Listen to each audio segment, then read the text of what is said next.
Hi, I'm Larry Rattan. I'm going to show you how judges can get away with ignoring the law with little or no threat of discipline. How they can make you responsible and guilty for just about anything and oftentimes make a profit at the same time. Most of this problem comes from the fact that Florida and a lot of other states no longer have checks and balances that our forefathers gave us.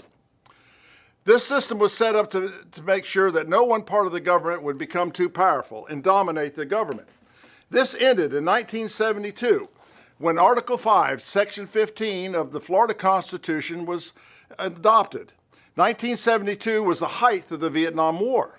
I don't think it's a coincidence that we lost our checks and balances while the media was focused on Vietnam. That's when our courts were handed over to the Florida Supreme Court, which promptly turned it over to the Florida Bar. Our government, that used to look like this, now looks like this. And if you look a little bit closer, you're going to see that it kind of looks like this. We spend tens of millions of tax dollars on the court system, yet we have no say about bad judges or lawyers. The Bar Association controls that. The main duty of the Business Association is to protect its members and increase profits. Now the Bar Association has the additional duty of licensing and disciplining their members. Your freedom and justice has been turned over to a private organization that regulates itself. A good example of this is the Connecticut Judicial Review Council. Their website said, out of tens of thousands of complaints against judges, since 1980, fewer than 11 were disciplined. Judges know they are protected by their association and they are not part of checks and balances. They can pretty much do anything they want to your justice and written laws. They call it case law. As case law builds up over the years, the public is slowly conditioned to the fact that we really don't have clear laws to live by. We are basically held hostage to a mountain of case laws and the whim of a judge. Judges are not saints. They're lawyers covered up with robes. They can make big profits by deciding one way or another. Judges should absolutely be held accountable for ignoring the intent of legislative laws. They should be held accountable and face a jury. If you don't believe judges can ignore due process and the law, then I have a surprise for you. Here are some of the ways they do that. First, judges are the ones who interpret what they think the law says. They are absolute masters at manipulating words. Years of legislative hard work and the intent of the law does not matter. Judges will decide what the intent is. Secondly, judges have been given the power to be the sole finder of fact. You can Google this.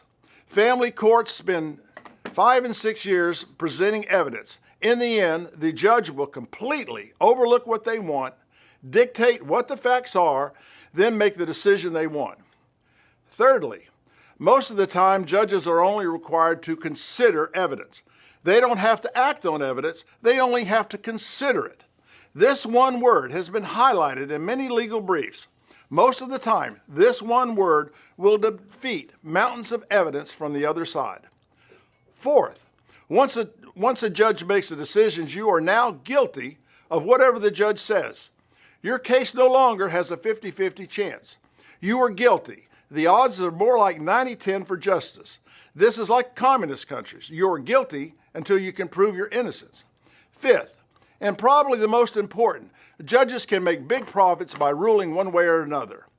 Lawyers in family court openly give money directly to judges. They don't call it a bribe, they call it a donation. Family court judges also get paid extra if they can see a way to take a child away from one parent or another. You can see a lot more about how judges make profits and ignore the law on YouTube at How and Why Family Courts Are Allowed to Be Corrupt. People getting arbitrary decisions think that they can get justice by appealing it. This is extremely unlikely. First off, judges' godlike powers have made you guilty. You no longer have a 50-50 chance. Now it's more like a 90-10 for justice. Secondly, the appeals court only responds to about 10% of cases. I've asked several lawyers why such a low percentages. They all told me the same thing. Appeals courts don't have to respond, and they don't have to give a reason. The point is you're guilty, and your chances of getting any response at all is about 10%, and a full reversal is almost impossible. Once the appeals courts reject your appeal, you can no longer appeal it to a higher level. You are guilty. You'll suffer the rest of your life with what that one judge ruled. You should see that you don't have due process or checks and balances. What you have is one judge's arbitrary decision for the most important part of your life, freedom and justice. That judge is very confident that any unethical behavior will be overlooked. The association responsible for discipline is also responsible for protecting that judge. Article 5, Section 15 of the Florida Constitution should be repealed. We should bring back checks and balances. Judges should be held accountable for their unethical behavior, just like the rest of us. Unethical behavior is rampant in family courts. The movie Divorce Court is an excellent movie dealing with how family courts is nothing more than a business for making profits for judges, lawyers, and others benefiting from divorce. This movie will make you cry with the amount of injustice and pain placed on one person time after time. You can get a copy of this movie at divorcecourt.com. Before I close, I want to tell you about a 1-minute video on YouTube titled Jerry Spence on American Justice. He is a very respected and seasoned lawyer. He will explain to you that our American justice system is in serious trouble. Please spare that 1 minute. Lastly, there are 3 things you can do to help yourself, your children, and your grandchildren. First, share this video. I think everyone should know how justice is being undermined by judges with no accountability. Second, contact all of your legislators and demand changes. They pay close attention to your emails. Third, go to this website, FloridaFamilyLawReform.com, and sign up for notifications. There will be future plans that will bring back justice that has accountability, like our forefathers wanted. No country will destroy America with bombs, but a group of smiling lawyers telling you they are here to help us is an extreme threat. We need accountability. Thank you.